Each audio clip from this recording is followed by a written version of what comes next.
High, আমি চলে এসেছি মশলা মন্ত্রা কিচেনে। আজকে বানাবো বেগুন দিয়ে চিংড়ি মাছ দিয়ে ঝাল। তা দেখো, বেগুন কটা আমি চাকচাক করে কেটে ধুয়ে নিয়ে হলদি লবণ লাগিয়ে লাল লাল করে ভেজে নিয়েছি। তারপরে দিয়ে দেবো কড়াইতে তেল, দিয়ে দেবো জিরে ফোড়ন, দেওয়ার পরে দিয়ে দেবো আদা রসুন সরষে আর জিরে বাটা দিয়ে আমি ভালো করে নাড়িয়ে নেব।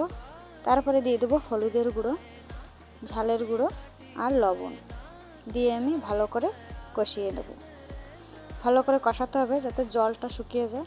তো দেখো, ভালো করে আমার কষানো হয়ে গেছে। এবারে দিয়ে দেবো ভেজে রাখা বেগুন আর আলু দিয়ে আমি আবার কষিয়ে নেব।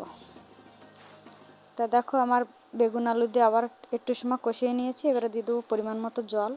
জলটা দেওয়া হয়ে গেছে, এবারে ফুটে গেলে চিংড়ি মাছ কটা দিয়ে দেবো।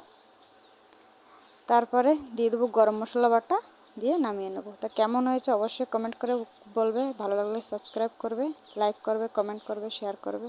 বাই।